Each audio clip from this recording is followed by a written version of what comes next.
right, so I'm actually on my Christmas vacation this week, but the first full trailer for Season 3 of Cobra Kai just dropped, so I had to check it out. Let's do this. I thought I was doing the right thing, but I failed you.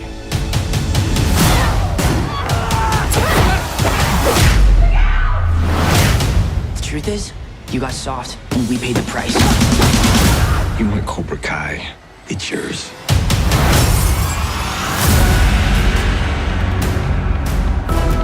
The whole reason these kids got into trouble was because of us. We can't let them suffer because of our issues. The only way to end this is by working together. So, what do you say? Your enemies think they're the hero, and you're the villain. There is no good. Look at this freak.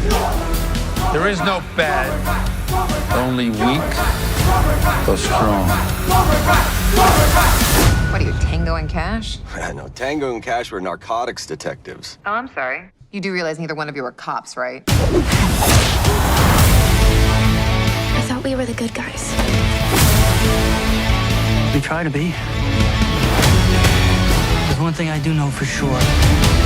You can't run away from your problems. I might never be able to... Never, can't. Those are just words, they're meaningless. You're not a kid anymore. The world isn't just gonna hand it to you. You want something, you're gonna have to crawl across the floor. Use your damn teeth if you have to. I'm always gonna be right here next to you. Because I'll always be your teacher.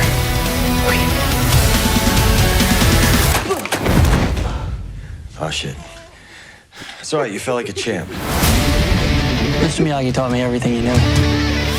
Let us find out.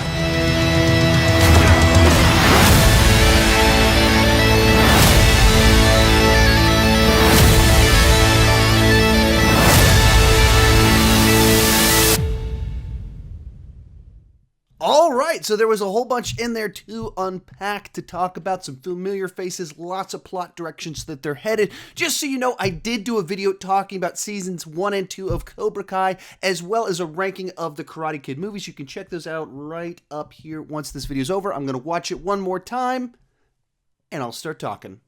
All right, so I grew up on the original trilogy of Karate Kid movies. Actually, the original 4 Karate Kid movies, because I even watched the next Karate Kid quite a bit. So when they first announced this show, I kind of wrote it off as like this terrible idea that they were doing as a joke for YouTube Premium, or YouTube Red as it was called then. But then they put the first episode out for free. I watched it with my wife, ironically, and it got to the end of it, and I was thinking, man, I kind of want to watch the next episode. And then my wife goes, can we sign up for it? I want to watch the next episode. And we're both like, okay, let's do this. We ended up binging the whole thing, and this was when it first premiered back 2.5 years ago.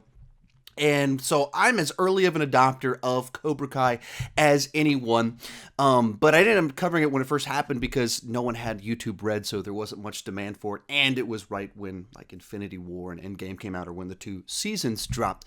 So I have been anxiously awaiting season 3 for quite a while now, and kind of got all messed up by the year 2020 and this acquisition with Netflix. And finally, we have a real look at what is coming, and it looks like they're keeping everything up, upping the stakes, and even more ties to past Karate Kid lore. So some of the plot lines in there, of course, after the big fight, there's big consequences, and you just see that kind of saturating the whole season of Johnny and Danny being like, we're responsible, maybe we got to work together. And I think that's a really good direction. You can't just keep ratcheting up the tension forever. You can't keep up contriving scenarios while trying to present them as men that are with good and bad sides, while being responsible for really bad stuff happening, and them just kind of keep being petty. At this point in time, the pettiness doesn't make sense. So I think that's the right direction to take things. But Kreese is not such a good guy, so he doesn't have as much of a moral compass for these things and is much more jaded, so he's going to ignore all of that.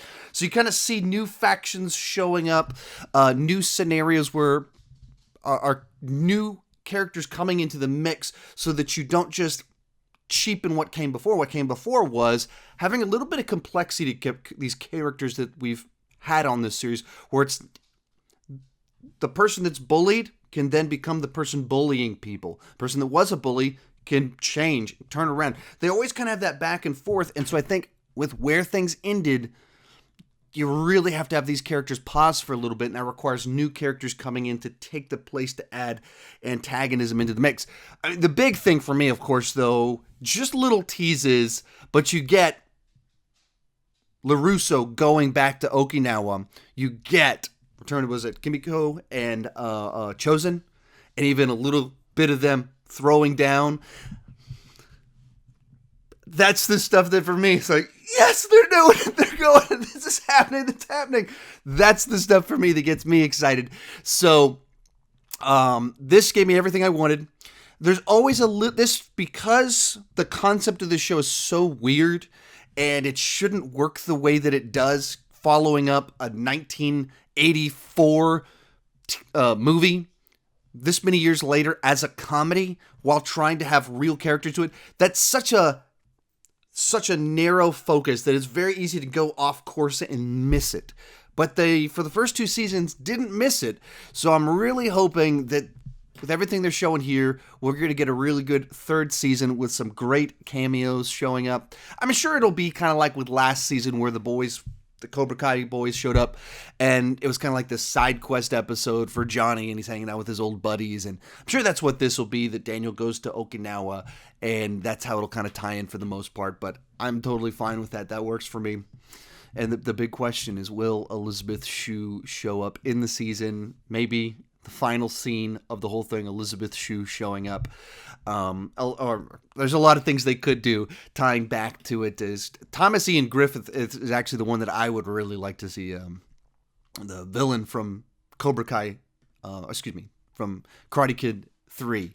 Him showing back up and having more evil Cobra Kai, that for me makes a lot more sense. That would for me personally, I mean, obviously it would be awesome if Elizabeth Shue showed up, but I think having another evil sensei, that's a lot of fun. So anyway, that's my take on it. If you want to see my thoughts on Cobra Kai there, if you want to see my thoughts on Karate Kid, right down there. Thank you so much for watching, and I'm going to get back to being on vacation.